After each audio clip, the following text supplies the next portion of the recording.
예, 감사합니다. 네 번에 걸쳐서 오늘부터 네 번에 걸쳐서 이제 골로새서 말씀을 나눌 예정입니다. 근데 우리 다음 주에는요, 우리 양 전사님께서 양하늘 전사님께서 말씀을 나눠주실 예정이고요. 또 우리 그 다음 주일은 우리 야외 예배를 드릴 예정입니다. 이런 식으로 제가 따져 보니까 이 골로새서 이 네 번이지만 아마 5월이 끝나야 5월 내내 말씀을 나눠야지 될 것 같습니다. 저를 위해서 기도해 주십시오. 제가 말씀을 잘 준비하고 말씀을 잘 나눌 수 있도록 기도해 주시면 감사하겠습니다. 제가 이렇게 좀 뭡니까 이렇게 모범생처럼 이렇게 생겼지만 아닌가요? 제가 어렸을 때는 굉장히 말썽꾸러기였습니다. 집에서 야단을 하루라도 안 맞으면은 이게 밥은 안 먹어도 넘어갈 수 있지만 야단을 하루라도 안 맞으면 그냥 넘어갈 수 없는 그런 어렸을 때 그런 모습이었습니다. 공부도 못하고 부모님 말씀도 안 듣고 뭐 항상 뭐라고 하면 왜 해야 되는데요 이렇게 예, 그러니 어머니 보시기 얼마나 이렇게 못된 아들이었겠습니까? 그래서 맨날 야단을 맞았는데 제가 1년에 딱 야단을 안 맞는 날이 딱 이틀 있었습니다. 하루가 제 생일이었고 하루가 어린이날. 그날은 야단을 안 맞으니까 정말 이상하더라고요. 그래서 일부러 야단 맞을 일을 저질러서 야단을 맞고 넘어가고 그러던 그 기억이 납니다. 물론 우리 집사님들이 저를 위해서 기도해 주신다는 거 알고 있지만 제가 부탁한 거 아닌데 오늘 또 양하늘 전사님께서 이렇게 또 저를 위해서 이렇게 기도해 주시는 거를 이렇게 들으니까 굉장히 적응이 안 되네요. 예, 굉장히 적응이 안 되네요. 마치 제가 부모님한테 야단을 맞아야 되는데 야단을 안 맞고 넘어가면 좀 적응이 안 되는 것처럼 굉장히 적응이 안 되는데 좋습니다. 굉장히 기쁩니다. 이렇게 기도하시는 거 알지만 또 이렇게 저를 위해서 이렇게 직접 기도해 주시고 이렇게 하시니까 정말 좋습니다. 제가 뭐 아시다시피 최근에 그 논문을 쓰고 있는데요. 이게 이제 그 지도 교수님하고 이렇게 이메일도 주고 받기도 하고 또 전화 통화도 하기도 하고 근데 이게 좀 그게 만만치 않더라고요. 정말 쉽지 않더라고요. 이렇게 쓰는데 시간도 오래 걸리고 그래서 이제 그 지도 교수님하고 이렇게 통화를 하고 얘기를 하다 보면 지도 교수님 항상 그렇게 얘기를 해줘요. 제가 목사님 위해서 매일매일 기도하고 있다 이렇게 얘기를 해주는데 그게 굉장히 위로가 되더라고요. 그게 굉장히 뭐 별거 아닌 얘기 같은데 그게 정말 굉장히 그 위로가 되더라고요. 고맙다 이런 그런 생각이 들더라고요. 그래서 이 기도하는 게 저도 우리 집사님들 위해서 매일매일 기도하고 있습니다. 그래서 이렇게 또 저를 위해서 이렇게 기도해 주십시오. 또 기도하고 있다라고 이렇게 말씀해 주시면 저도 더 힘이 날 것 같습니다. 골로새서 이제 네 번에 걸쳐서 말씀 나누는데 위에서 기도해 주시면 좋을 것 같습니다. 힘이 날 것 같습니다. 골로새서 시작했습니다. 골로새서 이름 그대로 이름이죠. 이름 보면 골로새서 골로새하고 골로새 교회에 보낸 편지입니다. 자, 편지 이거 누가 보낸 편지입니까? 예, 그렇습니다. 바울이 보낸 편지. 이제 좀 많이 잘 아시지요? 바울이 보낸 편지입니다. 바울이 그것도 로마 감옥에서 쓴 편지입니다. 자, 그렇다면 바울이 왜 골로새서를 썼을까요? 골로새에다가 왜 편지를 보냈을까요? 그 이유가 뭘까요? 그러니까 한마디로 좀 말씀드리면 어려울 것 같아요. 한마디로 말씀드리기가 좀 어려울 것 같아요. 왜 골로새서를 썼을까? 골로새서에서 주장하는 게 뭘까? 왜 썼을까? 이건 잘 모르겠지만 그러면 골로새서에서 주장하는 게 뭘까? 골로새서에서 바울이 주장하는 건 뭘까? 이렇게 돌려다 보면 이렇게 거꾸로 보면 왜 썼는지 그 답이 좀 보일 것 같습니다. 이 말씀을 드리기 전에 이 골로새서 하면 한 가지 특징이 있습니다. 한 가지 이렇게 기억하셔야 되는 게 있습니다. 그게 뭡니까? 특이한 점. 에베소서하고 굉장히 비슷하다라는 점입니다. 여러분 여기 제 손을 한번 봐보십시오. 이 제 손을 봐보시면 제 손이 이게 하얗죠? 이게 손바닥입니다. 그렇게 까만 쪽, 이쪽이 이제 손등입니다. 이게 같은 손이지만 이 보는 방향에 따라서 완전히 다릅니다. 또 기능도 다르죠? 이 손바닥은 어떤 것을 이렇게 잡기 위해서 잡기 편하고 또 이렇게 이 손등은 이 주먹으로 치기 위해서 치는데 굉장히 편합니다. 마찬가지로 우리 골로새서, 에베소서 비슷해 보이지만 관점이 다릅니다. 그러니까 에베소서는 우리 굉장히 잘 아시죠? 이게 유명한 교회론의 입장에서 썼다. 무슨 말씀입니까? 교회가 어떤 모습이어야 되는지 우리 성경에서 말씀하시는 교회의 모습에 대해서 말씀하고 있고요. 또 골로새서 그렇다면 골로새서는 같은 얘기지만 다른 방향 교회가 아니라 기독론의 입장에서 기독론이 뭔가 그리스도입니다. 그리스도가 누구신가 또 그리스도가 어떤 분이신가 네. 당장 1장만 하더라도요. 우리 골로새 1장만 하더라도요. 9절부터 23절까지 그거를 길게 예수 그리스도에 대해서 그것을 말씀하고 있습니다. 자, 그러면 답이 나오죠. 교회에 바로 이 부분이 문제였구나. 그러니까 뭐라고 그럴까요?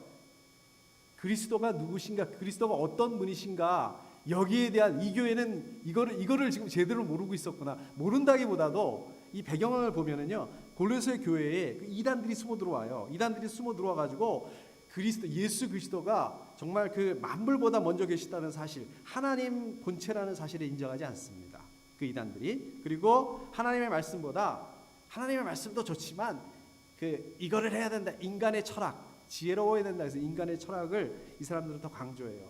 그 다음에 천사를 숭배해야 된다라고 이렇게 주장을 합니다. 또 우리 유대교에서 주장하는 거 있죠? 할례라든지 랍비의 전통이라든지 또 금식의 규정이라든지 또 안식일이라든지 절기를 준수해야 된다. 그거를 강조합니다. 그게 뭐 나쁜 건가요? 나쁘진 않은 거죠. 나쁘진 않은 건데, 나쁘다는 게 아니라 이런 거를 해야지 구원을 받을 수 있다. 예수 그리스도의 십자가만이 아니라, 그리스도만이 아니라 이런 것들을 다 해야지 구원을 받을 수 있다라고 이렇게 주장을 합니다. 그래서 이것에 반박하기 위해서 그리스도가 어떤 분이신가를 강조하면서 이제 골로새서를 쓰고 있습니다. 자, 우리가 오늘 말씀을 보는 골로새서 1장 그러니까 편지니까 이게 편지의 1장은 편지의 뭐라 그럴까요? 서론에 해당되는 부분입니다. 그래서 1장 1절 2절에 보면 인사말이 나오죠. 우리 그러잖아요. 편지 쓰면은 뭐 이메일을 쓰더라도 그렇고 맨 앞에 인사말이 나오죠. 그래서 인사말을 쓰고요. 그다음에 3절부터 8절까지 하나님에 대한 감사. 우리 기도를 하도 하나님께 감사 기도하죠. 아까 제가 헌금 기도하다가 이게 좀 꼬여가지고 원래 준비한 그렇게 아니고 다른 쪽으로 막 나갔는데 감사하죠. 하나님께 감사하죠. 그래서 편지에 보니까 감사의 말씀들이 나오고, 그 다음에 아까도 말씀드렸던 것처럼 이제 9절부터 23절까지는 뭐에 대한 말씀이냐? 예수 그리스도가 어떤 분이신가? 예수 그리스도께서 어떤 일을 하셨나? 이거에 대해서 길게 설명을 하고 있습니다. 그리고 이제 오늘 말씀으로 이어지는 말씀이 이제 오늘 말씀이죠. 오늘 말씀으로 이렇게 넘어오는데, 저 여러분들 같이 읽지는 않았지만 23절 끝부분에 보면 바울이 이런 얘기를 해요. 그러니까 바울은 복음을 전하는 일꾼이 됐다. 그리고 이어지는 오늘 말씀에서 보시면 바울이 그 복음의 일꾼으로 또 그리스도의 몸된 교회를 위해서 고난을 당하고 있고 또 수고를 아끼지 않고 있다. 이제 이런 말씀을 이렇게 하고 있습니다. 자, 24절 말씀, 오늘 말씀 24절 말씀 앞부분을 보시면, 이제 나는 여러분을 위하여 고난을 받은 것을 기쁘게 여기고 있으며, 이렇게 말씀하고 있습니다. 자, 골로새 교회 성도들을 위해서 고난을 받는 것을 기쁘게 여긴다. 기쁘게 생각한다. 우리 바울을 보면, 성경에서 보면 바울은 교회를 굉장히 많이 개척을 합니다. 교회를 많이 개척을 하고 교회를 많이 세웁니다. 그런데 바울이 세우지 않은 교회들이 있어요. 유명한 교회 로마 교회는 바울이 세우지 않았습니다. 이 골로새 교회도 마찬가지입니다. 이 골로새서를 쓴 이 골로새 교회도 바울이 개척하거나 바울이 세운 교회가 아닙니다. 또 골로새 교회에서 바울은 사역을 한 적도 없습니다. 그러면 왜 이렇게 골로새 교회 성도들을 위해서 고난을 받는다라고 이렇게 이야기를 하고 있을까요? 말씀하고 있을까요? 그거는 아마 바울이 자기가 그러잖아요. 이방인의 사도다. 내가 이방인을 위한 그런 사명을 가지고 있다. 사명을 받았다. 그래서 이방인을 위한 사역을 한단 말입니다. 그런데 그래서 그것 때문에 유대인들로부터 어떻습니까? 어마어마하게 그 고난을 받죠. 말할 수 없는 그런 많은 어려움을 받게 됩니다. 그런데 이 골로새 교회는 그 성도들이 대부분 이방인들이었기 때문에 그 이방인 사역 때문에 받는 그 자기의 어려움과 고난에 대해서 이렇게 말씀하고 있는 것 같아요. 특히 저기 보시면 기쁘게 여기고 있으며 이렇게 얘기를 하고 있죠. 고난을 받는데 기쁘게 여긴다. 여러분, 이게 말이 된다고 생각하십니까? 이게 어울리는 단어라고 생각하세요? 고난을 받아요. 어려워요. 막 어려운 일이 계속, 아이고 기쁘다. 이게 말이 됩니까? 저 사람 굉장히 가식적이네. 그렇게 얘기를 하면 뭐 이렇게 느껴지지 않습니까? 실제로 이 원어적인 그런 원어를 보더라도요, 이 기쁘게 여긴다 이런 말은 언제 같이 쓰는 거냐면 사람이 좀 이렇게 평안할 때, 아니면 뭐 번영, 굉장히 뭐 나라도 굉장히 번영이 되고 잘 되고 이런 게 번영이죠. 그런 말을 할 때 이 기쁘다, 기쁘게 여긴다 이런 말을 쓰는 것입니다. 그러니까 이 기쁘게 여긴다는 말씀은요, 사실은 번영이나 평안이나 이런 말하고 어울리는 말이지 고난하고는 이게 매치가 되지 않는 말입니다. 안 맞는 말이에요. 자, 그러니까 근데 왜 이렇게 말을 쓰고 있습니까? 바울이 이렇게 쓴 말은 사실은 그 의미는 뭡니까? 전혀 기뻐할 수 없는 그러한 상황인데, 고난, 어려운 상황인데 바울은 기뻐한다는 얘기죠.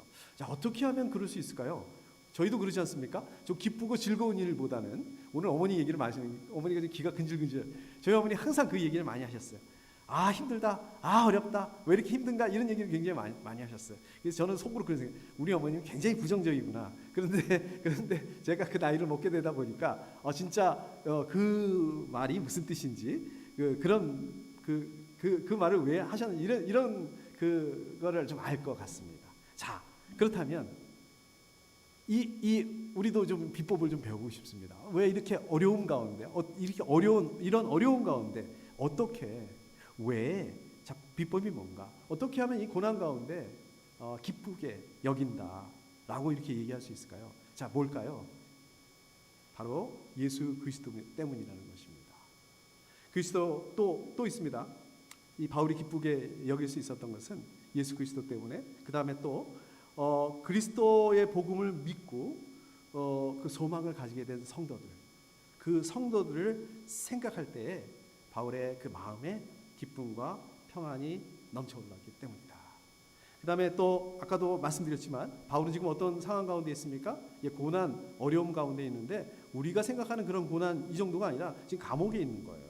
로마 감옥에 갇혀 있는 그 어려운 그런 상황 가운데 그럼에도 불구하고 이 바울의 내면에 있는 성령의 충만함, 성령님의 충만함 때문에 바울은 기뻐할 수 있었다. 자, 그렇다면 우리는 그 고난 가운데 어떻게 기뻐할 수 있느냐? 바로 이거죠. 예수 그리스도로 인해서, 또 성령 충만함으로 인해서, 또 우리 믿는 그런 성도들이 소망을 갖게 되는 것으로 인해서 기쁨을 가질 수 있다는 말씀입니다. 자, 그 다음에 보시면 그리스도의 남은 고난을 그분의 몸, 곧 교회를 위하여 내 육신으로 채워가고 있습니다. 여기 보시면은요, 좀 이해하기 어려운 말씀이 나옵니다.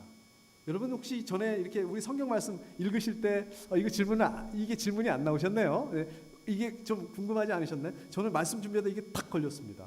이게 무슨 뜻이지? 저 보십시오. 그리스도의 남은 고난. 그리스도의 남은 고난. 자, 이게 무슨 뜻일까요? 이 말 문자 그대로 본다면 이게 원어적인 의미를 보더라도 남은이란 이 의미가 무슨 뜻이냐면 부족하다는 거예요. 이게 무슨 말씀입니까? 모자라다는 거예요. 그러니까 그리스도의 고난, 그리스도께서 고난을 당하셨잖아요. 십자가 고난을 당하셨잖아요. 그 고난이 부족해서 좀 아직도 부족하니까 그 정도 가지고는 안 되니까 더 보충이 돼야 된다. 이렇게 보이죠. 그런 의미 아닙니까? 그러면 예수님께서 지금 십자가에서 고난 당하신 게 우리 사람들을 구원하시기 위해서 고난 당하신 게 그거 가지고는 부족하다? 남았으니까, 고난이 아직도 남아 있으니까 더 해야 되니까, 그런 의미 아닙니까? 이건 아니죠. 그럼 이걸 어떻게 이해를 해야 될까? 이 말씀을 어떻게 해야 될까요? 예수님께서 최고의 고난을 당하셨습니다. 우리 사람들을 위해서 구원하시기에 온전한 구원을 이루셨습니다. 그럼에도 불구하고 지금 바울이 이렇게 그리스도의 남은 고난이라고 말씀하고 있는 것은 그리스도의 고난, 그리스도께서 받은 고난, 십자가의 고난이 이게 부족하다는 그런 의미가 아니라 이 구원, 십자가에서 받으신 그 고난으로 인한 그 구원의 복된 소식을 우리가 이제 전해야 되는데, 그것을 전하다 보면, 이 복음을 전하다 보면 고난이 따라오게 되고, 그 다음에 그 바울 자신에게, 바울뿐만 아니라 우리 모든 그리스도인들에게 그 복음을 전함으로 인해서 다가오는 고난이 남겨져 있다라는 그런 의미로 볼 수가 있습니다. 그거를 말씀하고 있는 것입니다. 바울뿐만 아니라 저와 여러분들, 우리 모든 그리스도인들, 예수 그리스도가 어떻게 되어 있습니까? 연합되어 있다라고 얘기하고 있습니다. 연합되어 있기 때문에 어떻습니까? 복음을 전하다가 고난을 받게 되면 우리와 연합되어 있는 예수 그리스도께서 고난을 당하는 것과 마찬가지입니다. 자, 그렇기 때문에 바울은 자기가 복음을 전하다가 당하는 이 고난의 흔적, 그것을 예수님의 흔적으로 생각했다라고 말씀하고 있는 거예요. 바울이 다시 예수님을 만나게 되었을 때 예수님 바울에게 뭐라고 그랬을까요? 바울아, 정말 수고가 많았다. 나를 위해서 받은 너의 그 고난이 바로 내 고난이다. 바울은 이 한마디를 염두에 두고 그 자기가 복음을 전하면서 당하는 그 고난을 기쁘게 여겼을 것입니다. 자, 그래서 바울은 이 고난 가운데 기뻐할 수 있었다라고 얘기하고 있는 거예요. 그래서 바울은 그 고난 가운데서 기뻐할 수 있었을 뿐만 아니라 더 나아가서 그리스도의 남은 고난을 채운다라고 이렇게 고백할 수 있었던 것입니다. 바울의 고난, 그것은 복음을 전하기 위한 고난이었습니다. 또 교회를 위한 그런 고난이었습니다. 그래서 그 바울은 이 고난을 상급으로 여기고 또 기쁨으로 감당하고 있었다. 자, 그런데 그거를 바울 혼자서 바울뿐만 아니라 이 골로새 교회 성도들뿐만 아니라 저와 여러분들, 우리 모든 그리스도인들이 그렇게 해야 된다. 그리스도의 남은 고난, 그것을 뭐라고 얘기하고 있습니까? 육신으로 채워가고 있습니다. 채워가고 있습니다. 원어적인 의미를 보게 되면 이게 계속해서 반복해서 채워간다는 그런 의미입니다. 그러니까 어떻습니까? 새로운 고통이 끝나면 그냥 그걸로 끝, 이게 아니라 새로운 고통이 채워가지고 있고 또 새로운 고난으로 가득가득 이렇게 채워가고 있다, 이런 의미입니다. 자, 그런데 하나님께서 바울에게 베풀어 주신 그 은혜에 비하면 자기가 받는 그 고난은 육체에 그 매번 다가오는 새로운 고난이 다가오고 또 고난이 끝나면 또 새로운 고통이 다가오고, 그것은 자기가 받은 그 하나님의 은혜에 비하면 아무것도 아니라 자기가 하나님께 받은 그 은혜에 비하면 자기가 받는 그 고난은 오히려 부족하다. 자기는 더 고난을 받아야 된다. 정말 놀랍지 않습니까?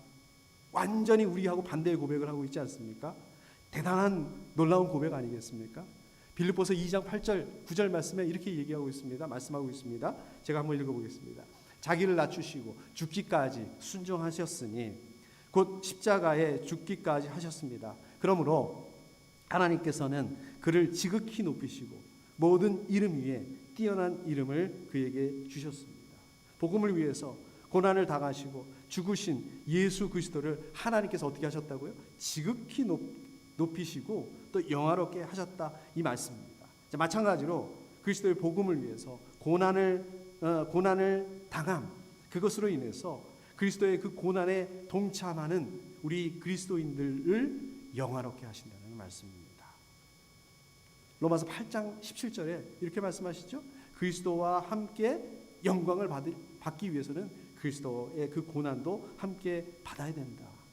복음을 위한 고난, 우리 그리스도인들의 그 고난, 그것은 어떻게 보면 우리 그리스도인들에게 주어진 특권이다. 이것이 어렵고 피해가고 어떻게 하면 좀 안 받을까, 이것이 아니라 우리 가운데 주어진 특권이다, 이렇게 생각할 수가 있습니다. 바울은 이러한 특권을 누렸던 분이에요. 예수 그리스도의 복음을 위해서 많은 고난을 당했습니다. 갈라디아서 6장 17절에 보면 이렇게 고백합니다. 나는 내 몸에 예수의 상처 자국을 지니고 다닙니다. 이렇게 말씀합니다. 자, 이거는 바울에게 이 고난의 자국이기도 하지만 어떤 자국이기도 합니까? 하늘 영광을 위한 징표이기도 했습니다. 복음을 위한 고난, 복음을 전하다가 받는 그 고난은 특권이다. 저 여러분들도 이 특권을 누리실 수 있으시기를 축복합니다.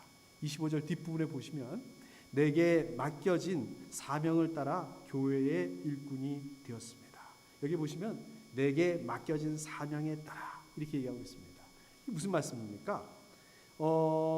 그냥 내가 한 것이 아니라 내게 맡겨진, 결국은 하나님의 주권, 섭리에 따라서 이 복음을 전하는 사도 일꾼이 되었다, 이런 뜻입니다.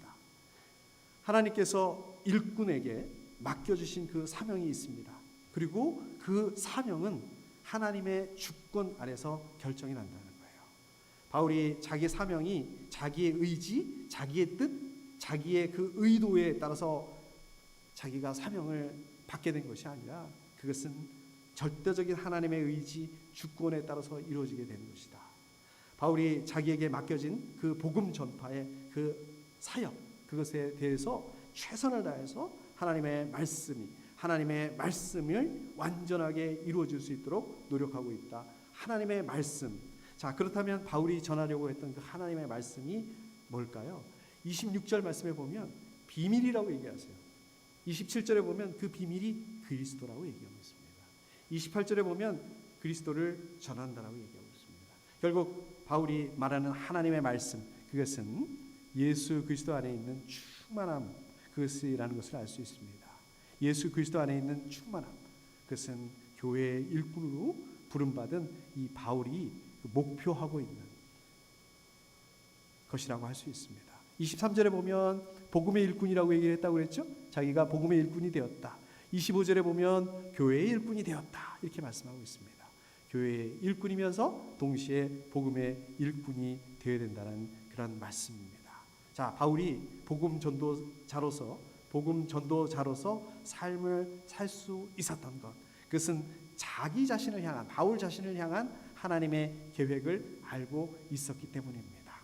하나님을 믿지 않는 세상 사람들은 그 바울을 어떻게 평가했을까요?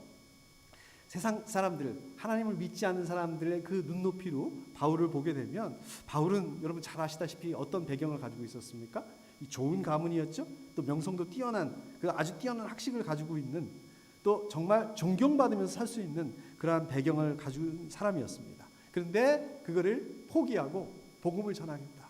그냥 유대교의 그 랍비로서 살았으면 잘 살았을 거예요. 그런데 그거를 포기하고 정말 복음을 전하겠다, 이렇게 고난을 당하고 있는 거 아니겠습니까?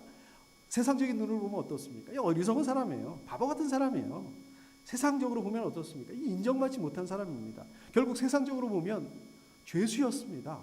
아까 말씀드린 로마의 감옥에 갇혀 있는 죄수로 살다가 그렇게 죽은 사람이다라고 이렇게 평가받아야 마땅했을 거예요. 실제로 우리 가말리엘 그 문화생으로 있을 때 바울과 함께 공부했던 그 친구, 그 동문들 중에는 아마 성공하고 이 세상에서 그 랍비로서 그 떵떵거리고 살았던 사람도 분명히 있었을 것입니다. 존경받으며 살았던 사람이 분명히 있었을 거예요. 그러나 바울에게 있어서 이러한 세상 사람들에게 보여지는 것들, 그러한 칭찬, 세상 사람들에 대한 평가, 이게 전부가 아니었다는 것입니다. 바울의 눈은 어디 있었습니까? 하나님의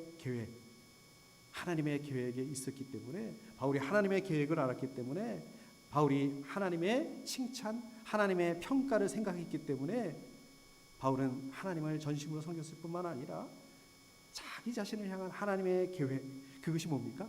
복음 전파라는 것을 알고 있었기 때문에 그러한 삶을 살았다는 말씀입니다. 그 결과가 어떻게 됐습니까? 하나님께 인정받았겠죠? 인정받았죠? 그러나 하나님뿐만 아니라 정말 그 시대를 막론하고, 정말 그 공간을 막론하고 존경받는 위대한 사도로 남게 되었습니다.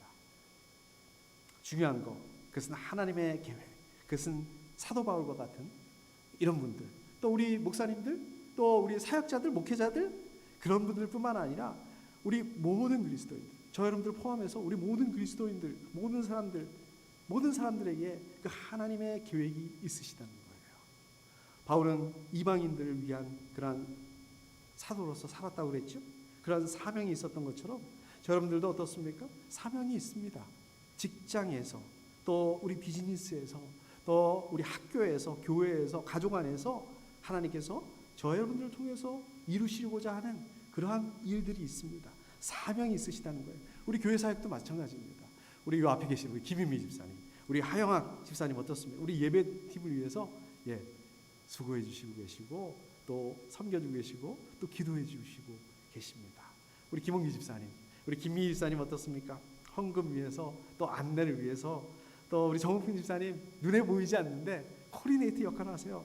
막 격려하고 우리 생명사 가족들 위해서 기도해 주시고, 우리 김대진 형제님 사진을 그렇게 잘 찍으신 줄 몰랐습니다. 사진을 통해서 이렇게 섬겨주시고 계시죠. 또 누가 계신가요? 우리 임승환 목사님 뭐 말할 것도 없습니다. 우리 양전사님 말할 것도 없어요. 우리 사모님, 우리 슬기 시온이 모두가 다 이렇게 이런 사명들이 있다는 말씀입니다. 에이, 그게 뭐 그걸 사역이라고 할 수 있을까요? 그걸 섬기는 거라고 할 수 있을까요? 그렇지 않습니다. 이게 우연히 되는 게 아닙니다. 하나님의 계획 가운데 있으시다. 이것이 하나님의 계획이라는 말씀입니다. 저 여러분들이 스스로 선택해서 뭐 옆에 있는 분이 그냥 한번 해봐 이렇게 추천해서 된 것 같지만, 물론 맞습니다. 그런 부분도 있습니다. 근데 거기에는 보이지 않지만 하나님의 계획이 있으시다는 말씀입니다. 자, 그렇기 때문에 그건 무시해서는 안 됩니다. 에이, 이거 뭐 기도하는 건 누구나 다 할 수 있는 건데 뭐 그냥 저기 헌금 드리는 거 안내하는 거 누구나 다 할 수 있는 건데 뭐 그것이 아니라 하나님께서 저와 여러분들에게 맡기신 사명이라는 그런 의식을 가지고 있어야 된다는 말씀입니다. 하나님께서 저 여러분들에게 맡겨주신 이 사명을 위해서 최선을 다해서 섬기겠다는 그런 의지, 그런 행동, 그런 것들이 있어야 된다는 말씀입니다. 물론 궁극적으로 하나님의 사명, 그것은 저 여러분들의 의지와 저 여러분들의 노력만으로 되는 것이 아닙니다. 하나님께서 이루어 가세요. 나 안 할래. 안 해도 하나님 이루어 가신다니까요. 그런데 우리가 그 하나님 주신 사명을 감당하고 그것을 깨닫고 그 사명을 이루어가는 과정 가운데 어떤 혜택을 가질 수 있습니까? 하나님의 은혜. 이게 하나님의 은혜가 이렇게 크구나 라는 것을 경험하게 됩니다. 저희가 그러한 사명들을 감당해 나갈 때 하나님의 마음이 이런 마음이셨구나, 이것을 알아가게 된다는 거예요. 하나님이 이런 분이시구나, 하나님의 성품에 대해서 더 알아가게 된다는 말씀입니다. 이러한 일로 인해서 하나님 기뻐하시는구나, 그렇게 된다는 말씀입니다. 계속해서 섬기실 수 있으시기를 축복합니다. 26절, 이 비밀은 영원 전부터 모든 세대에게 감추어져 있었는데 지금은 그 성도들에게 드러났습니다. 비밀이 어떤 뜻입니까? 그렇게 알고 계시죠? 우리 친구들한테 이건 비밀인데 너만 알고 있어야 돼? 다 알아 나중에 보면. 근데 이 비밀의 그 원어적인 의미를 보게 되면 하나님께서 선지자들에게 꿈 또 계시를 통해서 은밀하게 말씀해 주신 그러한 의미가 이게 비밀입니다. 또 천상에서, 우리 하늘에서 그 욥기에 보면 나오죠? 욥기에 보면 하늘에서 벌어지는 하나님의 회의, 이게 비밀이라는 의미를 가지고 있습니다. 자, 그렇기 때문에 어떻습니까? 우리는 이 비밀을 알 수가 없어요. 우리 사람들은 비밀을 알 수가 없습니다. 언제 어떻게 해야지 알 수 있습니까? 하나님께서 계시해 주셔야만 이 비밀을 알 수가 있습니다. 바울은 여기서 비밀이라는 말을 의도적으로 씁니다.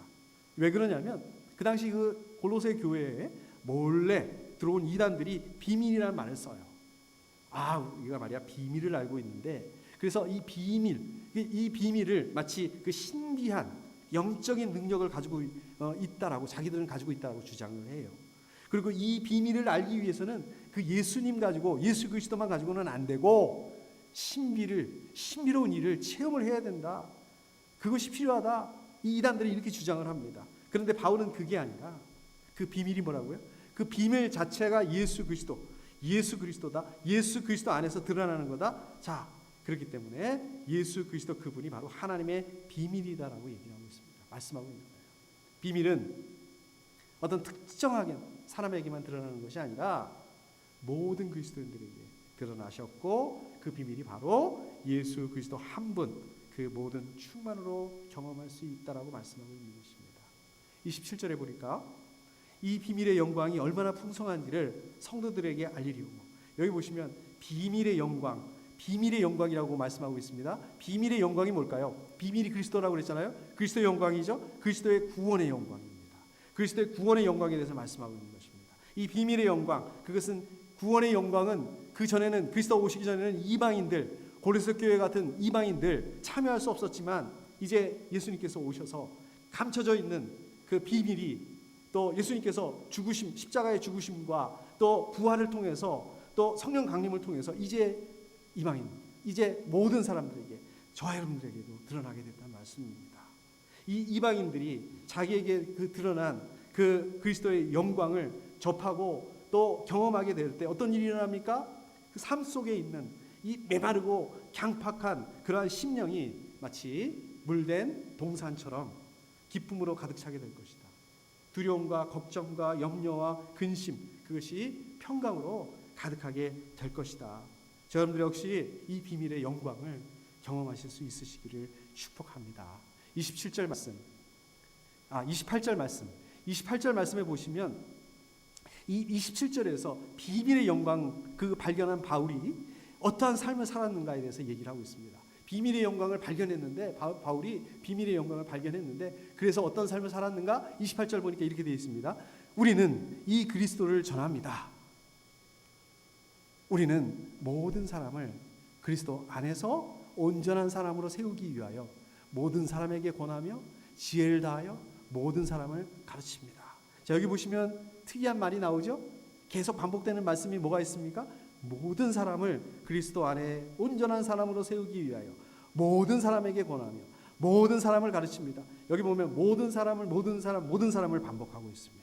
바울에게 있어서 얼마나 많은 사람들이 지금 이 말씀을 듣기 위해서 모였는가? 이게 중요한 게 아닙니다. 모든 사람들이 복음을 듣고 받아들여야 돼. 이게 중요한 얘기예요. 자, 그렇다면 이게 왜 중요할까요? 이게 왜 모든 사람들이 이렇게 하는 게 중요할까요? 믿음이 아무리 특출난 사람들이 있다 하더라도 다른 사람의 믿음, 다른 사람의 구원에 영향을 줄 수 없기 때문에 내 믿음이 아무리 좋다 하더라도 다른 사람의 믿음을 내 믿음으로 대신할 수 없기 때문에 그렇습니다. 이것은 개인주의를 말씀하는 것이 아니라 하나님과 개인의 관계를 말씀하고 있는 것입니다. 한번 생각해 보십시오. 부부관계가 아주 좋아요. 그럼에도 불구하고 이 부인의 믿음이 남편의 믿음의 문제를 대신할 수 없다는 거예요. 해결할 수 없다는 거예요. 남편의 믿음이 좋습니다. 그렇다 할지라도 부인의 믿음을 대신할 수 없다는 말씀입니다. 부모님의 믿음이 우리 자녀의 믿음을 대신할 수 없다는 그런 의미입니다.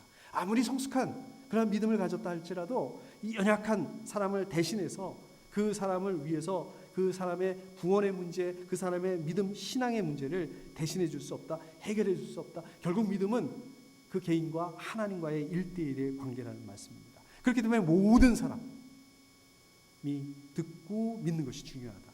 아무리 좋은 교회를 다닌다 하더라도 좋은 믿음, 좋은 신앙을 보장이 되는 것은 아닙니다. 물론 좋은 교회를 다니게 되면 좋은 신앙, 좋은 믿음을 가질 기회가 많겠죠.